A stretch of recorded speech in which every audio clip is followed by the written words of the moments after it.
Hello and welcome to Comic Talk, the show where we talk about comics. My name is Brad, and I'll be your host. For today, there's only one comic on the agenda for me, and that is Superman issue number 25. Now, just having a quick side-by-side look at both of the covers that this issue number 25 of Superman shipped with, I obviously, as you've seen, have chose the one that was a little bit more iconic, with Superman ripping his shirt open and taking to the skies. So this issue of Superman actually drops us right back where we were last time. It does an exceptional job. Aside from the first page being an angered, enraged John Kent's face, the next thing we see is he takes a swipe at his dad. He decks him one. He wallops Superman. After that, he lays on him with the heat vision. Superman clearly doesn't want to attack his son, and Damian Wayne decides, meh, let's just choke him for a second. If he can't breathe, he can't fight. After that, Batman tosses a bangarang. That's a batarang that goes bang and explodes. For those of you who don't know, at Superboy to try and knock him off of his feet for a second, but it doesn't last that long before Superboy is on his feet and he is on top of Batman. The Batman begins trying to reason with John while he's blocking and getting out of the way of John's untrained, unskilled punches, and Superman joins in, and they're trying to reason, they're trying to talk with this enraged John Kent who is under Manchester Black's mind control, with the black in the eyes and the stuff. Superman's trying to say, no, we're not gonna hurt you.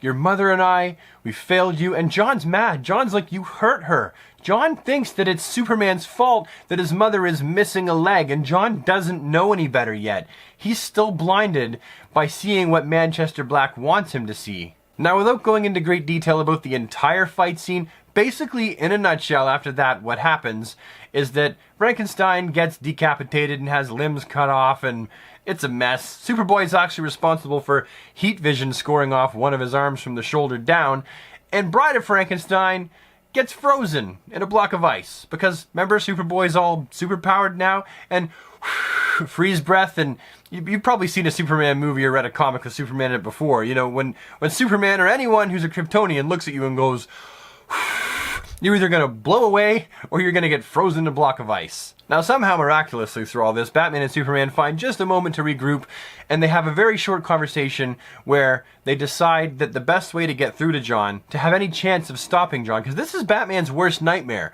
that someone with Kryptonian abilities goes completely rogue. The best way to deal with Superboy Black is to appeal to his love for his mother, because they realize that when Superman had mentioned his mother before, his demeanor changed, his face changed, so that's how they've got to reach him. So Superman takes to the skies. He's trying to get to the top of this doom tree. He's trying to get just above it. He's like, how high does this thing go? John chases after him. Superman is obviously not running away from John. He's trying to lure John away from everything to talk to him. Now, Superman and Superboy Black, who are now way up at the top of the doom tree, Superboy Black now giving Superman a full frontal assault with his heat vision. He means business, but while he's giving him that frontal assault with the heat vision, he sears off the top of the doom tree, which begins to fall. Superman is caught in the doom tree, and he's like, no, wait, I can save them. Now Superman's attention is on saving people, which is always what Superman is like. If it's fight or save people, he needs to save people and then come back to the fight. And John just looks cold-faced at his father and says, no, I'm strong. It's my job now. John bolts off down at super speed, actually manages to catch the top of the seared off doom tree before it lands on the people and crushes them and burns them to death, which is a good thing. Now, after he catches the giant piece of black burning debris before it falls on and crushes the people down below, Superman is right there, right on top of him. And by this point, Superboy Black really doesn't want Manchester in his head anymore. He's like, get out of my head! But Superman is like, yeah, you know what? You are strong, and I know that now. And because you're strong, I know you can take this. And he just wallops right into him. Boom! Now with that, they also ended up smashing into the quantum reactor at the same time, and we're treated to this nice little picture where we see what looks like a grown-up Superboy and a grown-up Damian Wayne in their Superman and Batman guises, as well as a grown-up Kathy, who is at Superboy, or now Superman's, side. That's it. It's not really explained, so it's obviously going to be about things to come. Now, because of this vision that John actually sees, he realizes that Manchester Black is a bad dude and there's no room for him in this thing either. And he goes up to Manchester and he hands his butt to him. Superboy Black at this point, hands Manchester Black his butt. on a platter of whoop ass. Superman's calling to him. He's calling to his son. He wants him to listen. He's freaking out. This is your worst nightmare. Imagine you had a superpowered kid and he's punching someone out. He could kill him. This is a very bad thing. Thankfully, Lois showed up on the scene with both her legs, as we had surmised in the previous episode of Comic Talk that was based on Superman 24, the one before the last episode about Action Comics.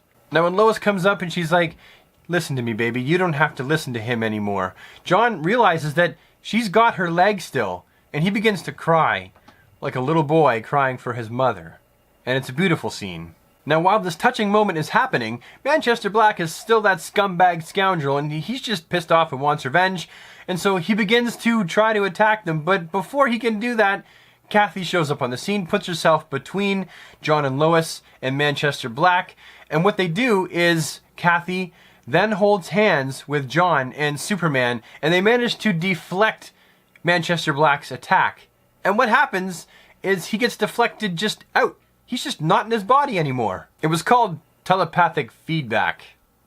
I don't even know what that is.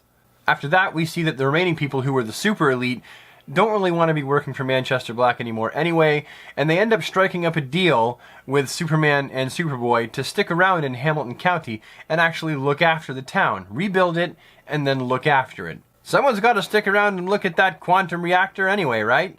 Now, with the final pages of the story, without telling you everything that happens, basically they end up back in Hamilton County, and they're on the farm, so clearly this, as we've said before, takes place before the events of Action Comics that are also currently taking place, and it's just a nice little scene. It wraps everything up nicely. Kathy and John are up in the tree, which was on fire, but it was all just a mental illusion that Manchester Black, the same as Lois never lost her leg, the tree was never actually on fire, but it's dead because of all that.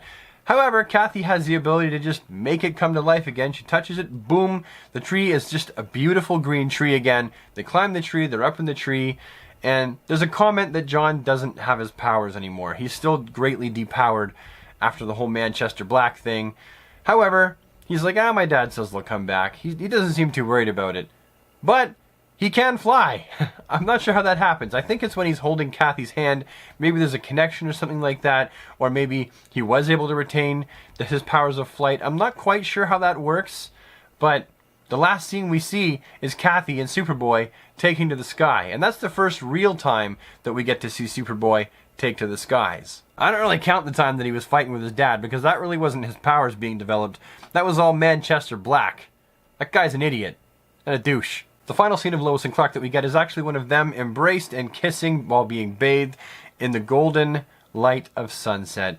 And it's a beautiful scene to see DC's premier, most important couple ending off the story like this. It's a nice, happy ending. Or so I thought, until I turned the page and realized there's a really neat epilogue afterwards. Now, the final scene that they set up in the epilogue of this comic, Superman issue number 25, is that of 4 teenagers, apparently, by the looks of it, from the wrong side of the tracks, who have been mysteriously drawn. They've all felt drawn. They've been having dreams to go to the Cobb family dairy farm. They don't even know why they're there. And then this cow walks up with purple eyes. That's right. That's Manchester Black. When he got shot out of his body, he got shot into the cow. Manchester Black's in the cow. They don't know Manchester's in the cow. Who's Manchester? They don't even know who Manchester is. So, they tip him. They go cow tipping, and they tip Manchester Black the cow. Manchester Cow Black. Tipped. Now, I really, really liked this final issue of the Black Dawn series. This was actually called Fade to Black, so you can tell it's like the curtain call for the series. But I really liked it. I like the fact that it ties up all the loose ends, and you just get a sense of completion from this. You know that in Superman comics, they are now ready to begin telling their next story arc. And I can't wait to see what they're going to do with it next. Honestly, this comic for me, because I liked it so much, is again, it's a full 10 out of 10. Call me what you want, call me biased, I know I'm a Superman fan, but I'm really enjoying all the stuff they're doing with Superman right now. And like I said, I can't wait to see what they do with the next big story arc in Superman comics. And with that, not only is the Black Dawn storyline coming to a close, but so is this video. It had to end sometime. Thank you so much for taking the time to watch this video with me. I really appreciate you doing so. If you think you want to see more of this content, please don't be afraid to hit the subscribe button because I put out a Comic Talk episode once a week. Right now, I'm pretty much just focusing on Superman. However, we don't know what the future is going to hold. Also, if you like this video, please slap a like on it so I know you liked it. Leave a comment down below if you have anything to say, and I will see you with the next episode of Comic Talk. Bye for now.